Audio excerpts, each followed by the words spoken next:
Hello and welcome to Qtr Time podcast in partnership with Carbon Jacked. I'm Lucy G. And I'm Lucy P. And we're here to bring you all the netball goodness you never knew you needed.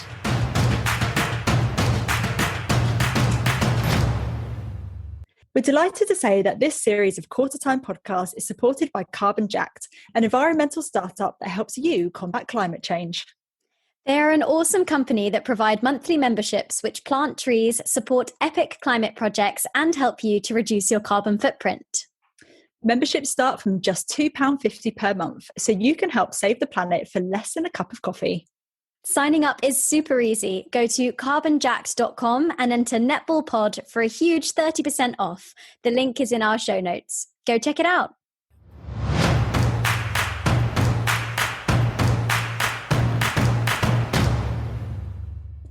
Hello everyone and welcome to episode 14 of Qtr Time podcast. Another week done and dusted, tick off the list, and we are one step closer to the finals of the Vitality Netball Superleague. It's all starting to hot up.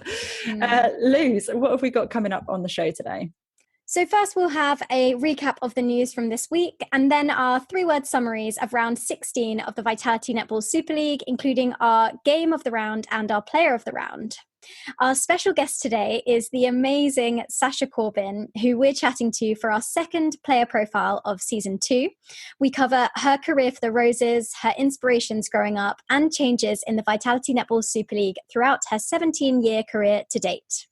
Oh, I really love this one. Sasha's such a personality. She is so lovable. What a gem. So, news in the world of netball. Obviously, this week we had the England Roses programme announcement for the 22-23 season. Very, very interesting. Lots of talking points, couple of big omissions, lots of new people. A lot to digest there, I think. Yeah, absolutely. So much so that we had a Twitter space on Tuesday. For anyone that missed it, we have a recording which is also up as a special bonus episode. And we had some super exciting special guests on that one as well. So make sure you take a listen to that. Yeah, so let's get back to today's episode. Luce, take it away. So the first game was Rhinos versus Lightning, with Lightning taking a big win, 71-56. And for this one, I said nothing but net. Nice. This was a rearranged fixture from round 1, unbelievably.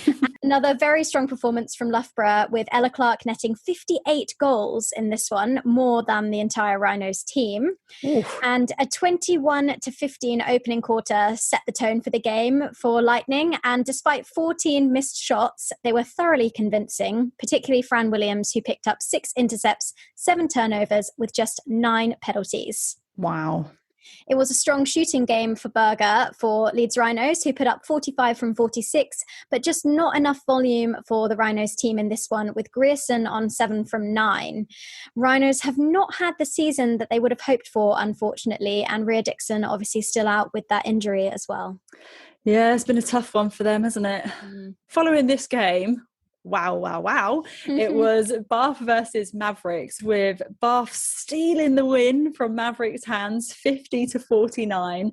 And we had so many submissions for a 3-word summary for this, but I've gone with Omar from Instagram, who said daylight robbery. Oh man, this was another rearranged one from round 10. Boy, was this a good game. I'm still slightly in shock from the pure drama of this match. This was a 60-minute defensive showdown from both sides, who were each able to turn over a really good amount of ball. And there wasn't really anything to separate them. There was 10 intercepts for Bath, 9 for Mavs, 8 turnovers for Bath, 11 for Mavs. It was so close throughout the whole thing. The last 5 minutes of this game, if you don't watch anything else, watch the last 5 minutes of this game. They're worth watching alone. Yeah, 100%. This was such a good game, such a good one. First up on Saturday, we had Stars versus Pulse, with Pulse taking the win 53-38. And for this one, I said, guess who's back?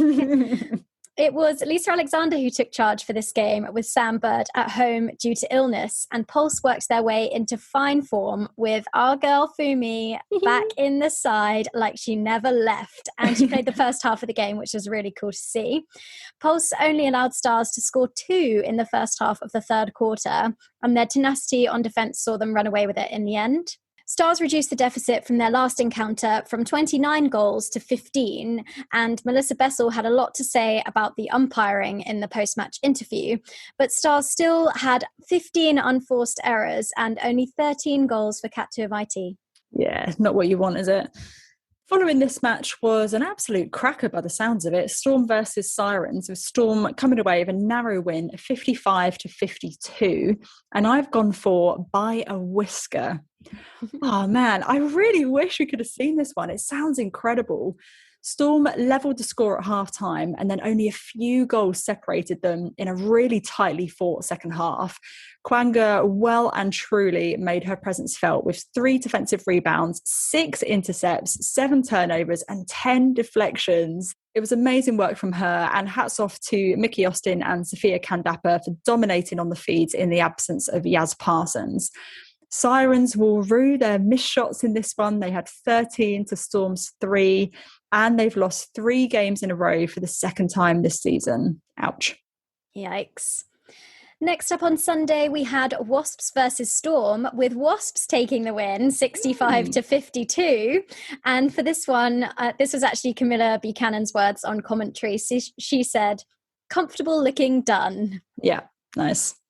It all came together for Wasps in this one, and they were able to back up their victory against Rhinos with a comfortable win over Storm at home, racking up their highest number of goals this season and just 4 unforced errors, which I thought was crazy. Lucy Paris had a standout game and allowed Rachel Dunn to do her thing. There was no stopping her in this one. You could sense a bit of tiredness and a few late challenges from Storm, with 69 penalties to Wasps 42. And it was just letting the pressure off way too much and allowing Wasps to gather steam. Yeah, for sure. First up on Monday, Sirens versus Stars, with Stars taking the win 54-49. And I've gone for Let It Shine. This, again, was another rearranged match from round 10, and it sounded again like another corker. Sirens pulled back to within 1 in the last quarter, but judging by the statistics, Sirens were their own worst enemies again, which has kind of been the theme of their season. Yeah. They had over double the number of penalties of Stars, with 63 to Stars 30, 17 unforced errors and 9 missed shots compared to Stars 2. For Stars, it was an impressive defensive outing again, with a combined 7 defensive rebounds, 5 intercepts, 3 deflections and 11 turnovers. And down the other end, Queen Cat had a great shooting game, 34 from 34 at 100%. Nice. Next up, it was Thunder versus Bath, with Thunder taking a big win, 66-45. And for this one, I said, brutal, savage, merciless. I think it's fair to say this game was a bit disappointing and not the hard-fought battle we were expecting to see. Yeah. Thunder continued to exhaust the English language with how disgustingly good they are, winning 3 quarters by quite some margin. Bath didn't really stand a chance despite the hard efforts of their defensive end. They did manage to win them loads of ball with 4 intercepts, 6 deflections and 11 turnovers, but their attack end just lacked the spark and the creativity to keep them in the contest. Yeah, for sure. I mean, Thunder, I don't know. What can you say about them now? It's crazy. I think that they meant to sign up for SSN and they just ended up in the Super League this year instead. Get on a plane. Get out of it. The final game of the round was Mavericks versus Lightning, with heartbreak for Mavericks again, losing 51-59. And this one, our summary was given to us by Louise on Instagram. She has said, hesitation is costly. What a devastating weekend if you're a Mavs fan. It was always going to be a tough weekend, having to come up against 2 top 4 contenders, but to be so close to taking both games is a pretty tough pill to swallow. Louise, who was there in person, gave us a rundown of the match, saying that despite some outstanding defensive work from Mavs, again, they just became too hesitant and Lightning were really able to pile on the pressure. But credit where credit's due, Lightning again had a calm and composed shooting circle and they were clinical in their through-court play. She said the better team won on the night, so fair one. Yeah. Oh, it's been a busy round, hasn't it? I think because we've had these catch-up games as well, it's just felt pretty hectic. But in terms of our game of the round, it was not a close one at all. It was undoubtedly going to be Bath versus Mavericks. I think it was 2 seconds after the final whistle blew, you texted me and said, this is the game of the round. It was a sensational match for the neutral, I think. Less so for Mavericks fans, unfortunately. Yeah. But the highlight of this game for me was just the strength of both defensive ends. While each pair were able to win lots of ball, it was actually the attacking ends that weren't able to put it away, but I think for slightly different reasons. For Bath, I think this is something that was spoken about a lot on the second broadcast of the game, of their game against Thunder.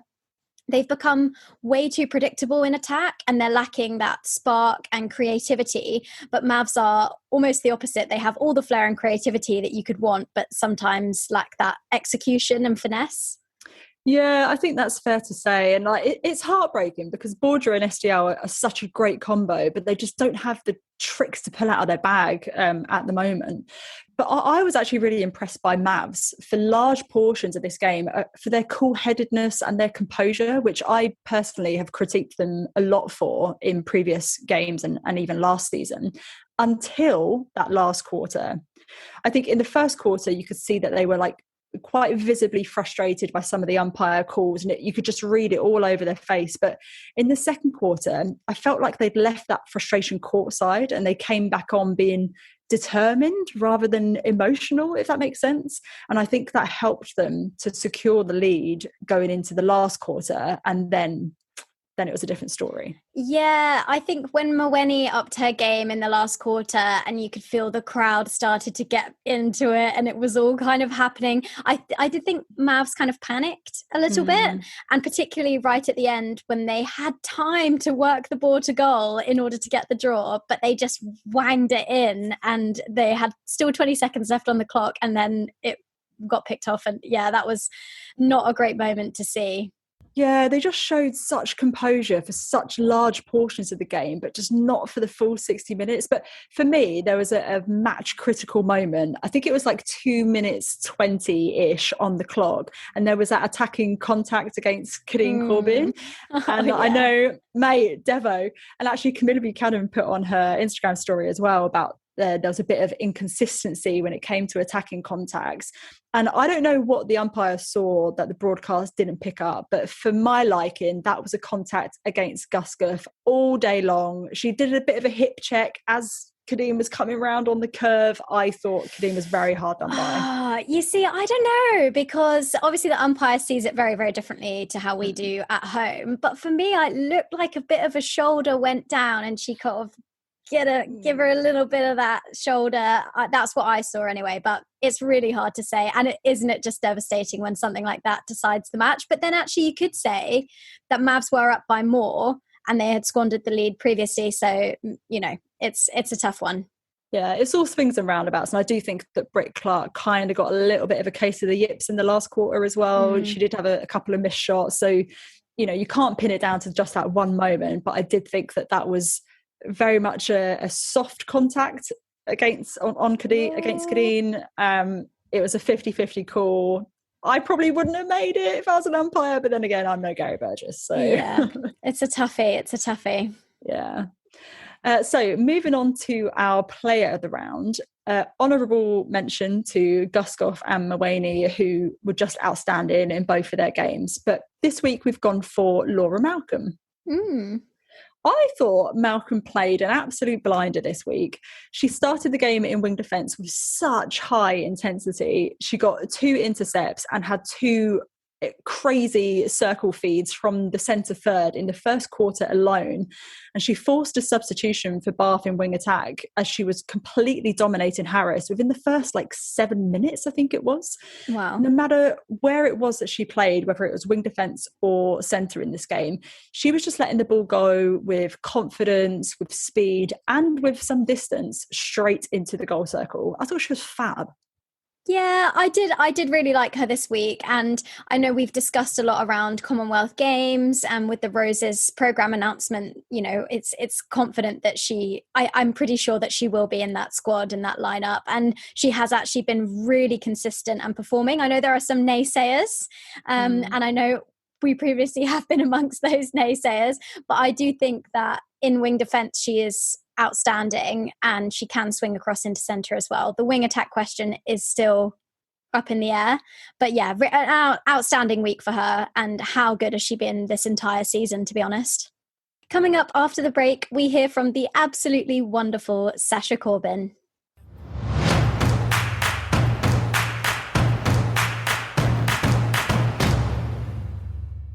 Join the likes of Tamsin Greenway, Gia Ebenethi and us to become a Carbon Jacked member and combat climate change. It's just £2.50 per month, and you'd be doing your bit and helping to protect the planet. We really think that netballers can make a difference, and so do Carbon Jacked. That's why they support this podcast. They're helping England Netball plant trees for goals scored in the Vitality Netball Superleague, and are Netball Scotland's sustainability partner.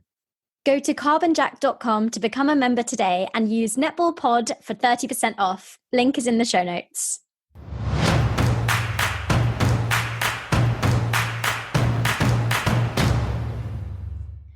It is a huge honour to welcome the incredible Sasha Corbin onto the podcast. Welcome, Sasha.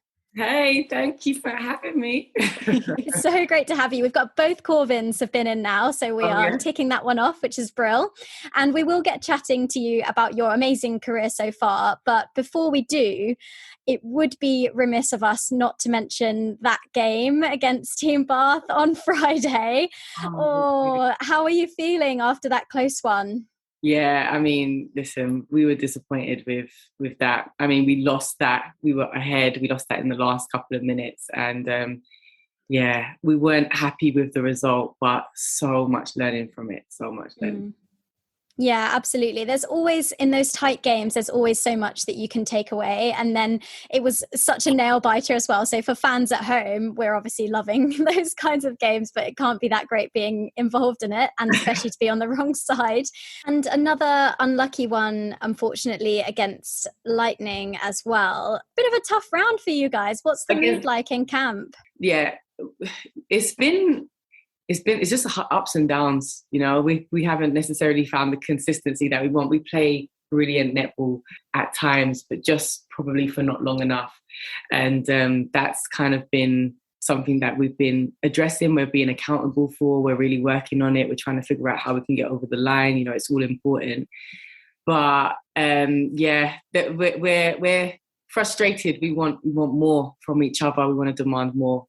And that's where we're at. And the league is not over, and we know we can make a difference. So that's where we're at. Yeah, no, I think that's really, really important. And it's been such a roller coaster as well for Mavs with, you were doing super well at the start of the season, and then there was a wobble, and then you were back. But I think what you do see is how much all of you want it, and how desperate you are to really break through and just get those wins at the end of the day. And I feel like it is coming. And also you can definitely still, I think mathematically you can still make top four, and potentially even stop other teams from making it, based on the other games that you've got coming up. So definitely all to play for. So on to our special topic for today. We would love to talk to you about your journey and your netball career, both domestically and internationally so far. So taking you back right to the very beginning, can you tell us how you got involved in netball in the first place? Yes, I can do just that. So Mum played anyway, so we used to watch her, me and my sister, we used to watch her in the park every now and again with her team. But I didn't actually play netball until year 7 in a PE lesson. So that was my very first kind of introduction to the game. Absolutely loved it. and it was definitely a toss between athletics and netball. But it was my teacher. She was like, Sasha, you have to, take this up outside of school. You have to trial for your county. We think you've got something here. And it was more her belief in me that kind of made me take it to another level. Yeah. Yeah, and you've got a sporty family as well. Your cousin Asher Phillip is Olympic, World and Commonwealth Games medalist in athletics. So apart from your teacher's motivation, was there any other factors that made you choose netball over athletics? To be honest, I say this a lot to people. Athletics was great. I loved it. I did heptathlon. I was doing it up until under 16 level. But there was a time where netball and athletics clashed, and netball was going to South Africa, and I really wanted to go to South Africa. I didn't know if my parents would ever take me. I didn't know if that would ever come again. Had the best time in South Africa with a team Bath group that went out there, youngsters that were coming through. So you had Stacey Francis, Ebony Siri Brown. Like, it was all of us. It was a group of us, and it was just an amazing experience. I came back home and I was like, Mom, I want to do this properly. Like, I want to play for England one day. I want to go through the ranks. Like, I had such a great time, and I just didn't really look back, Yeah, and it's amazing because you did go on to do all of those things, which is incredible. And looking back at your early career, you played the inaugural season of the Netball Superleague, and you're actually one of only a handful of players from that crop who are still playing, although many are still part of the game in other capacities like coaching, etc. So what is it about netball that has kept you playing 17 years later? The love of the game. Honestly, I love the fact that it's a team sport. There's just no training session, no game that is exactly the same. You're consistently learning, want to try to be better. And I love just that team camaraderie of having a set goal where we're all going for this one thing. And it's just a journey, and no journey each year is exactly the same. Yeah, that's what I love about netball as well. And it's also the different kind of personalities that you have, and everyone's unique role that they bring to the game. I think that's something that's so specific. And yeah, it's really just such a unique sport from that perspective. You were so young when you first entered the elite netball environment, and no doubt had to balance that with school and college, social life, etc. So what was key to your success in those early years? My mum, if I'm being absolutely honest with you.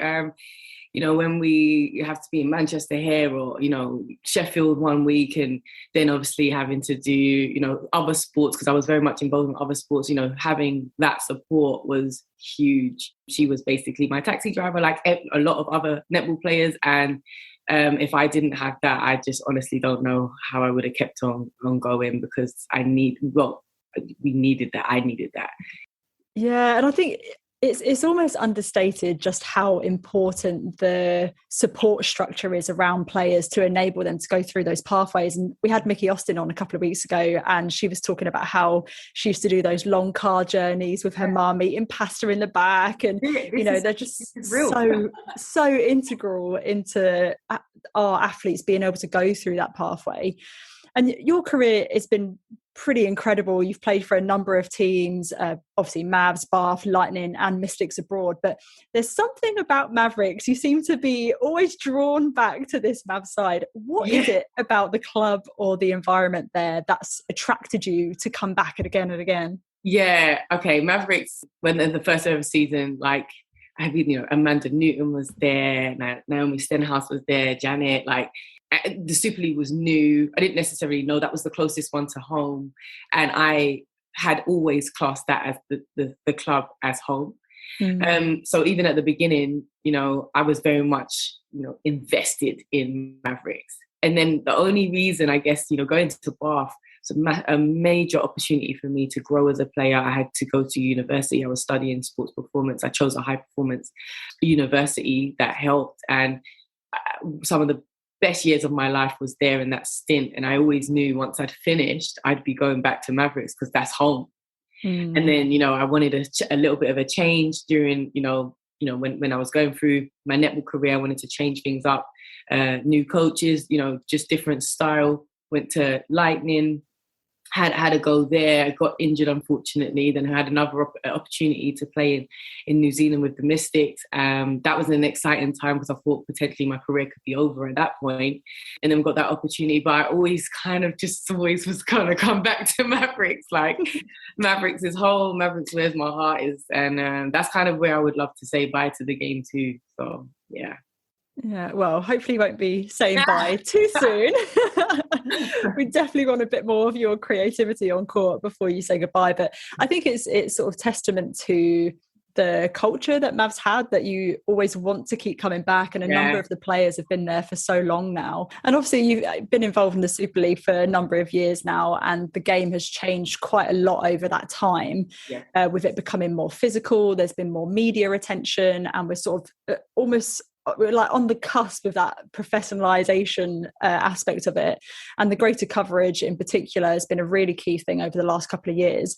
As a player, how have you adapted to those changes in our league?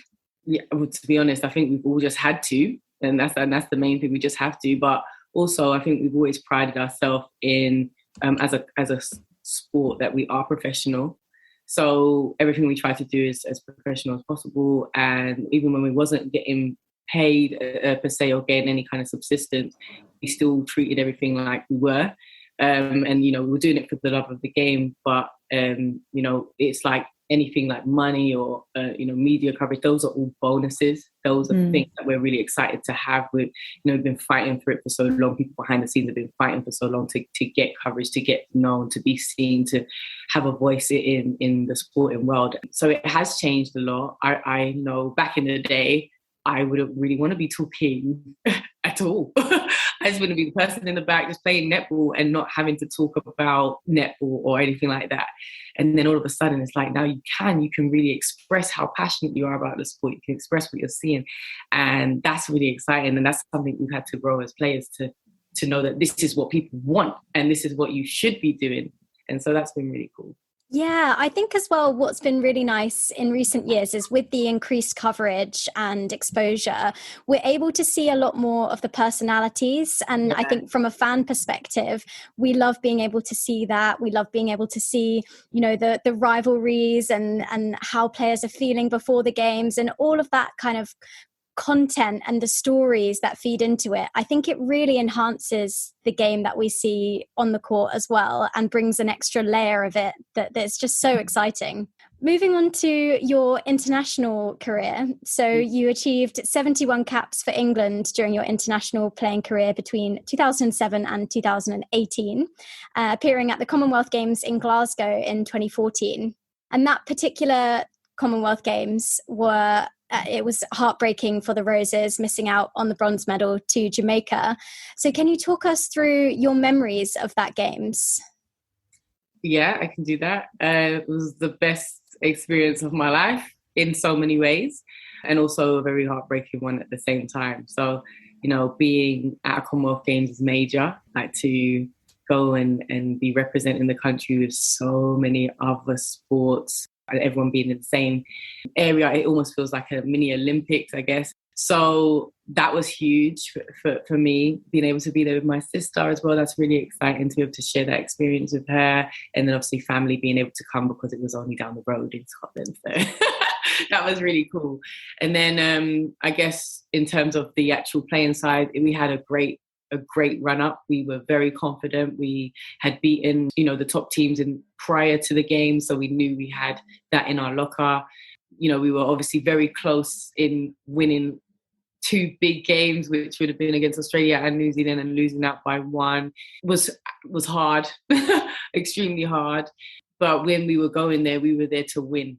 And at no point during the whole Commonwealth Games did we think we were going to lose. So when we lost that first time, of course, it was a bit like, oh, okay, we've lost that one, but we've still got another chance. And then to be in the same situation and for it not to come out, and that's the game that would have taken us to the next level and into a final, was the heartbreaking moment there. Again, lots learned from that. And I feel like that was definitely, there's a core group there that's still playing today that would have had that experience and would never want that to happen again. And that's what's happening. And to go on and win, Commonwealth Games gold in 2018, that's a testament to everyone that had been before. So yeah, best experience and worst experience. Yeah.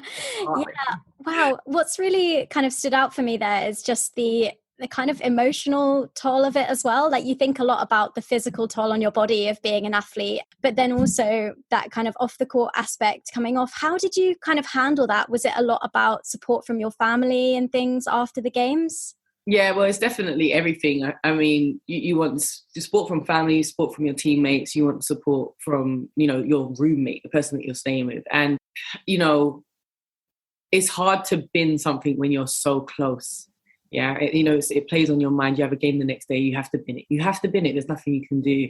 But of course, again, like you said, emotionally, it's huge. Like, you are, you're going through everything. The whole country wants you to win. The whole country wants you guys to do well. And it is tough.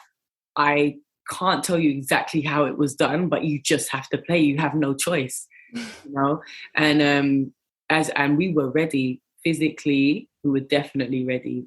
Mentally, we were ready, but we weren't necessarily ready for the loss, because we only had gold in mind. And that's something that I don't think we even ever really thought about having in our vocab at the time. So when we were faced with it, it was a very big thing to face. But at the same time, we were still able to play. We played some good netball. We just wasn't the heart to win. When you only want gold, anything below that didn't really matter. So it actually just happened that, when we were playing Jamaica the next time, they were hungry and they wanted it. That's probably their gold medal. Yeah. But we really kind of lost. And not to say that they couldn't, because they can win gold too. But when you're in that situation, you have to just play that game. But we was very heartbroken. Yeah. It's almost like you were playing the game from before rather than being in the present for that one. But yeah, so many learnings that the team will take going forward. And obviously, as you mentioned there, you played with your sister Kadeen, who, and of course you play with her now at Mavericks as well. So what does it mean to you to be able to play on court together with your sister? I love it. That's not the truth. Like, I love playing with her, because I love playing with all players, but it is very special playing with her, because just in terms of the journey of growing up, just understanding the journeys that we've had separately until we come together as like playing, because we didn't play with each other up until 2013. So we didn't really play in the same team. And so to be able to have a connection and, almost have this thing where you kind of know that the person's going to get on the end of it, or, just, I know people like laugh and stuff and say you guys have this telepathic thing. I don't know if that's a thing, but it certainly feels like I could do something and I know she's going to know what I'm going to do, and I feel vice versa. I believe most of the time I know what she's going to do.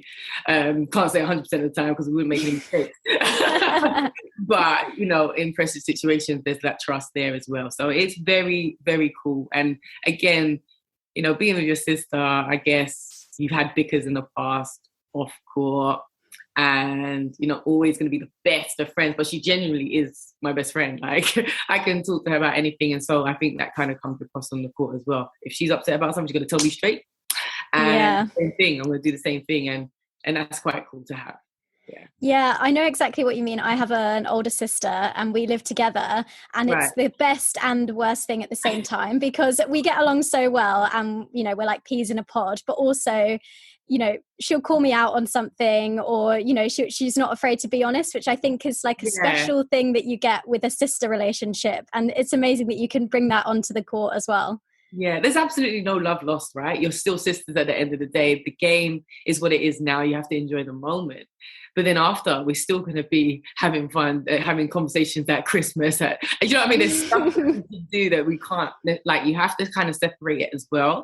But at the same time, we know what we're trying to do. And it's nice to have like the family involved and both in everything that we do together. And then like when we played in separate teams with my mom, it's like, who do I support? And she can play for Team Bath, I'm playing for Maverick. She goes and puts like blue and yellow on one hand, and then at the time black on the other. And she's like still, looking out for both of us, but there's that rivalry there. And I'll get like bragging rights. Yeah, we beat you today. Like, that's what I have too, because you don't want to lose. But it's better when we're on the same team, because then everyone can support. Yeah, I bet your mum prefers it now that you're playing on the same team as well, for sure. Yeah, definitely. I think everyone does. Yeah, absolutely. In a recent Off the Court episode, Tamsin said it was you who made the decision to step away from the international scene in 2018. Right. So can you talk us through your thought process behind that? Because I can imagine that can't have been an easy decision to make. Yeah, I mean, listen, I had gone for the role and I didn't necessarily I didn't get picked. So there's definitely that. And then I had tried again. And then again, I wasn't successful. And so I wouldn't then put myself forward again. Like for me, I've tried and I'm not playing that much different to how I was, or I've definitely grown in the game, but, maybe that's not necessarily what you're looking for. So, yeah, in terms of the full-time program, yes. But in terms of trying again, I did try again. I've never not said I wanted to not play for England.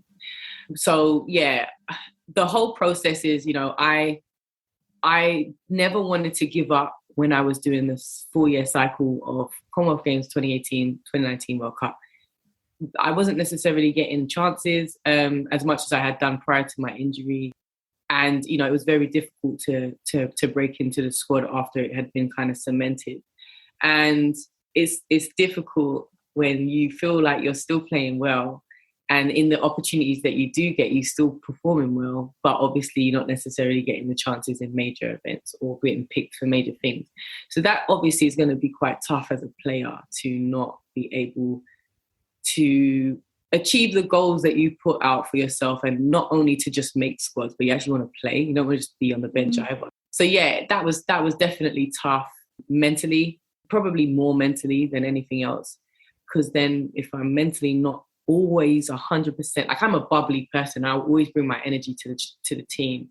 But there was times where I'd be really down and I would still be up, and you might not necessarily know that I'm down, but at the end of the day, it's a team sport, so you have to put whatever you're going through, you kind of have to just not bring it onto the squad. So it was a lot of energy that was taken when trying to reach a goal and not necessarily getting what you really want.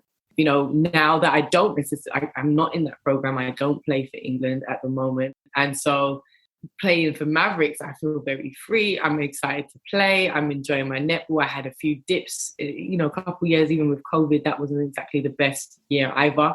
But I definitely feel excited and happy about how I'm playing at the moment. I'm actually loving I'm the most consistent I've ever been. I'm actually playing better than I was back then. I'm not playing for England, but I am enjoying the way that I'm playing. And so that's what I want. And I always said, if I'm not playing and enjoying, then I should stop. And I had that moment, but I still loved the game and I weren't ready to give up. So I was always going to push until either I'm not loving it, my body says no, that was Sasha, or it's just, I'm injured and I absolutely, I can't do it. So I'm very pleased with where I'm at the moment. And I think you can absolutely tell you are without a doubt playing some of your best netball, and I think Tamsin mentioned that in Off the Court as well, and you can see just that love just emanating off of your body on court when you are playing. You can clearly see that you're still loving the game. And you mentioned, obviously I don't know if you put yourself forward for the 22-23 program, but you mentioned just then about how difficult it was not to be able to tick some of those milestones off of your sort of career bucket list.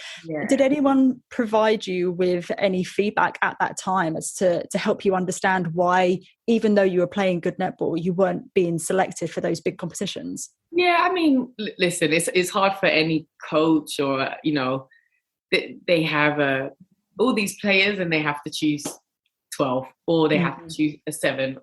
So I know that all of us are good enough to play, and that's it. There has to be a decision. Sometimes, it's hard, you get told, it's just the 1%. It's like, what's the 1%? and that sometimes can happen. And sometimes there is no real, differentiation, and you just have to be okay with it. It's hard. You can't always, you just can't always put a finger on it. Yes, you have conversations, but you don't always have to agree with the conversations. But you have them, and it's important to have them. And I would say that to any player that's coming through, if you don't understand something, I'd say ask the question. Coaches are happy to take accountability for what they're, after, what they want. And I think it's important that coaches do provide that just to allow the player to be at ease, to be able to still progress, to still push for positions, to still want to love the game and feel valued. I think it's super important. Yeah, I think it's interesting as well because it's not always, it's often subjective what a particular coach sees in one player versus another player. And sometimes you think, what? Why have you done that? It's really difficult. And I definitely would not want to be a national selector, I think. Yeah, like sometimes, it's just what, it is subjective. The game is so different. I have always been a quick, explosive, change of direction type player. And that's always been my game.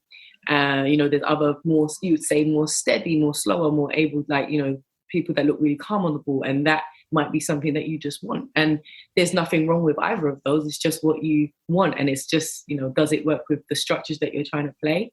And that's kind of what it comes down to at times. So I think it's obviously whatever the coaches want is what they should, work with. But just allowing, I guess, on the flip side, if there is someone that is like knocking on the door, just keeping them up and giving them good things to work towards and making them feel valued, etc. Yeah, I think that valuing players piece is so important for any level, from elite all the way to grassroots. 100%. As well as your incredible game on court, you've had an equally incredible presence off court. And in 2018, you founded Solo Sessions to encourage and empower people to keep active using the power of netball. And we've also seen you partnering with Nike as a brand ambassador. So how important is this off-court activity given netball's kind of semi-professional status in terms of finances? It's huge. First of all, not even for finances, but purely for opportunities in areas such as mine. So, I was born and raised in North London, Tottenham, Enfield kind of area, East London. And so just being able to provide opportunities with, the resources that I have at the moment and being able to just give back where I can, that was really, really important. So we had like the Inspire program, which is via Solo Session, and that is purely community-based, and those kids can come and have free sessions and enjoy netball, and then at the end they get to enjoy it together. That's a really huge thing for me, and something that, I would have loved as a youngster, and I didn't have that. It was, my mum had to take us everywhere, but if we have something where players like myself can come in and give these girls an opportunity where they don't have to necessarily pay, then I think that's something that, we've done well and good for them. So that's something huge. And then everything else has just been based around giving opportunity, giving inspirational, motivational type sessions to any club, any, school that really want it for those girls. And everything else has been online and free, and just any, coaching ideas or any sessions you can do by yourself. Like it's just something I wanted people to do and see that you can still be better even when you haven't got your teammates around. And lockdown was amazing because everyone was doing it. Yeah. So it was great to know that all those, everything that I was doing prior to being a business came to fruition for people to just enjoy and learn and try when everyone was stuck inside. Yeah, and I love that there's so many more netballers now who are kind of taking on that responsibility to give back to the community that helped to raise them. 100%. And there's so many of us that are doing it, and I do think it's important because we're trying to grow the game, and we can be the people to also help grow the game, not just England Netball, the franchises having to do it. I think it's important that if we can reach pockets of communities that maybe those franchises aren't touching, I think it's important that we try and put our influence in there as well. Yeah, without a doubt. And actually, I think I used to be part of Phoenix Flames Netball Club around the Essex area. Yeah, so they're part of the Inspire programme, right? Right. Yes, they are. Yeah, I know. Ria was always saying so much. Shout out to Phoenix Flames, Ria Mills. They were saying how much the kids loved them. Incredible sessions, absolutely phenomenal work. So sort of take my hat off to you. And I think what netball not only brings on court, but what it does off court as well, and that social impact is something that's really, really important and a real passion area of mine. And I think we've seen in recent years that netball as a whole across the globe has started to stand up and speak out about topics that are important to the netball family. And of course, in 2021, we saw the production of the Black Roses documentary, which you and Kadeen were featured in.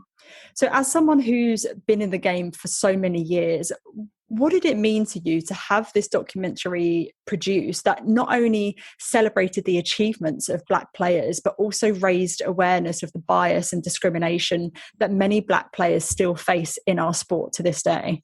I think it was a great documentary. I felt like it touched on some really good topics. It actually opened my eyes to a lot of things, and I learned a lot. I didn't even know half of the Roses before. So just in terms of history, I thought that was fantastic. And yeah, you know, there's still discrimination within sport, not just our sport, any sport. And it was nice that they was able to, you know, touch on certain topics. And obviously there was a bit on like social media and things like that. But it was important to say. So yeah, absolutely. And I think one of the things that we also learned, not only from that documentary, but from England Netball's Diversity and Belonging report, is that there's a bias towards Black players to often be put into defensive positions. But obviously you and your sister both play as attackers and are incredible role models for young children in our sport. Is this something that you've been conscious of as you've sort of gone through the performance pathway, this bias towards Black players being put in defensive positions? Do you know what? I mean, I started off as a goalkeeper, so how did you? Like I was a goalkeeper all the way up until I played England under 19s as a goalkeeper. Oh my goodness! Then at the next trial, England under 21, they told me that I was too short and I'd never be able to play at international level at my height as a goalkeeper. So here's the wing attack bib. Here you go. And that was a very confronting situation, but.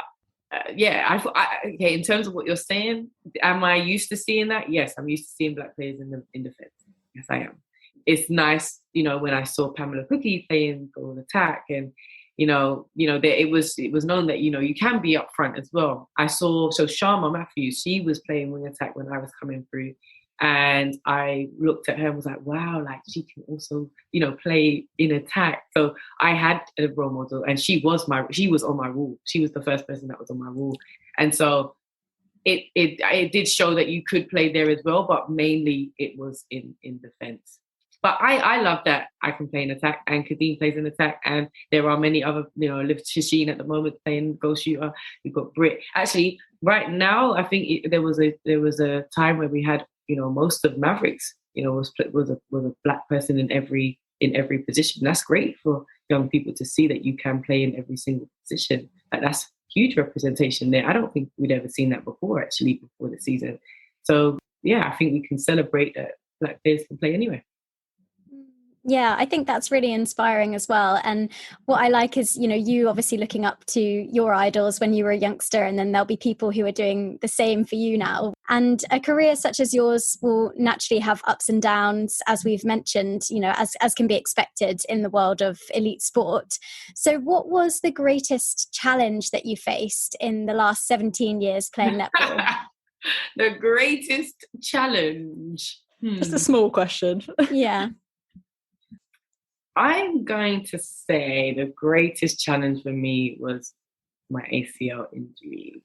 Yeah, I just think, you know, it wasn't just the ACL, it was basically I blew the whole knee, if you want to talk about intricacies. I just didn't know really if I was going to make it back. Like, I was very, like, I'm a positive person, I wanted it. But like the pain and everything that you go through, learning how to walk again after the surgery, no one tells you really the pain that you're going to kind of go through for months. That was extremely difficult. And then, you know, had it not been for like Helene at Mystics sending me a message on Facebook saying, is this something you'd want to do? You know, that gave me another oomph to go again. Like, okay, someone believes in me, I want to go again. And it's just having that like support around you about coming back. So for me, you know, that injury took me out for 14 months. So it was a very long time to try and stay upbeat and hungry for the game. And then coming back, you're not exactly your best straight away. You have to give yourself time and be kind to yourself. Even though it's a performance sport, you still are human and need to get back to the fitness and the the level you was playing at before, and then if not better. We talk about, people go down with injuries and it's like, you're going to come back stronger. Yeah, you come back stronger, but you also haven't played the game for a whole year and a bit. So you still need to, you need to, get yourself back into it slowly and be kind and understand that there's certain goals and targets that you still need to hit in order to keep getting better. So it's that realization, I think. So if anyone's coming back from an injury, yes, it takes a bit of time. You will come back and you will play again. It's just you have to be kind and not think that you're going to be there straight away. You have to give yourself time. And that's been a real key thing for me. And I feel like ever since I got through that, I've just kind of kept going. Yeah, absolutely. I think it shows great strength of character. And unfortunately, big injuries like that are just a critical part of the brutality of elite sport, as we say. And it's very easy to say, I just go, I don't want to do this anymore. It could be that's like the easy option, but actually just get your rehab done because you come back. Yeah, I actually really needed this today, Sasha. I'm rehabbing a knee injury, so I'm feeling very inspired. I'm going to go to the gym after this and do my physio exercises, I think. Amazing. So to wrap up, we've got 3 rapid fire questions for you. So here we go. First one. Which netball player do you fangirl over the most? Fangirl? Leota. Solid choice. Yeah, Leota. I do fangirl. Like every now and again I see her do something, I'm like, well, she's fire. Oh yeah. Yeah. I love it. So yeah, I'll go Liana. Yeah, absolutely love that. Second, what's your most embarrassing netball memory?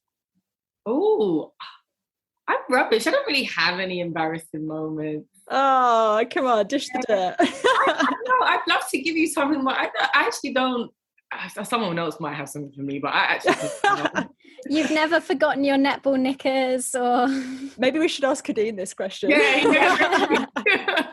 I know I've definitely forgotten. It's rubbish now that you've said that, but it's not a great thing. But yeah, I probably every single game last season, I'd leave a sports bra or a one trainer or something along them lines.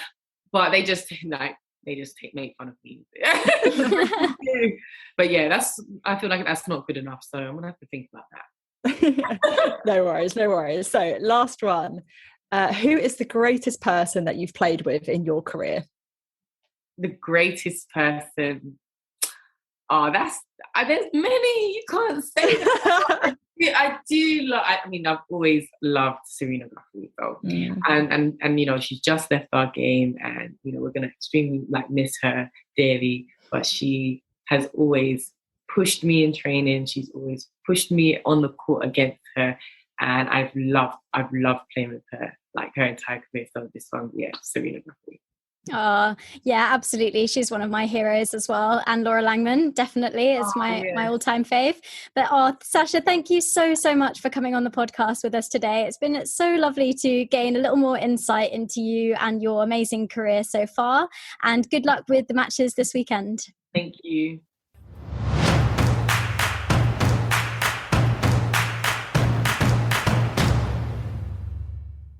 Oh, what a lovely interview. She's just such a sunbeam of a person, isn't she, Sasha Corbin? She's so warm and lovely. It was really, really great to hear from her.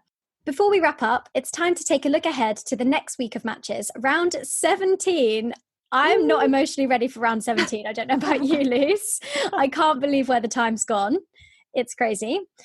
This year, we've teamed up with Sideline TV to pick our showdown of the week, highlighting 2 key players who we can't wait to see go head-to-head.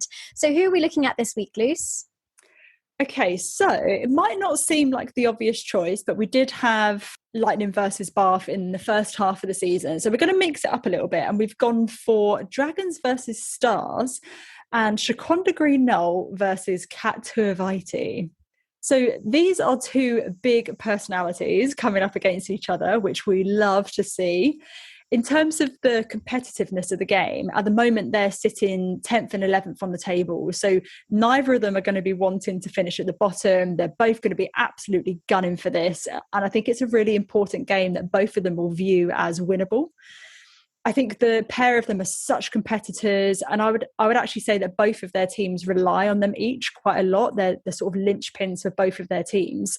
Kat hasn't made any of the leaderboard stats due to her obviously being out injured for so many of the games this season. But Shaquanda is currently 3rd for intercepts, 1st for turnovers, 2nd for deflections, but she's also 5th for penalties. So she is getting lots of ball, but she's also quite highly penalised. I just think this could be a really fascinating one. I think it'll be interesting to see whether Kat's, for lack of a better word, sneakiness, and I mean that in a good way, whether that will rattle Green Knoll or whether Shaquanda will be able to kind of cut Kat off in the circle and cut off that feed. So yeah, this is going to be a really cool one. Yeah, interesting. I think this could be a really, really good matchup. Let us know what you think by heading to our socials, and don't forget to tag @sideline.tv. Thank you so much for listening to this episode of Qtr Time. We can't wait to bring you even more netball chat and a wrap up of round 17 next week. Make sure you subscribe to the podcast and follow us on social media @Qtr Time Pod for the latest netball updates. Get involved in the conversation online by letting us know what you thought of the matches this weekend and which players have stood out for you. We'd also really appreciate it if you could just take 2 seconds to rate and review the podcast, as it helps other people to find us. If you enjoy listening to the pod, please do let us know and spread the word with your netball pals so that even more people can get involved. Don't forget also to check out our partners Carbon Jacked and take advantage of the exclusive Netball Pod 30% discount on their memberships. Take care everyone, and see you soon. Bye. Bye.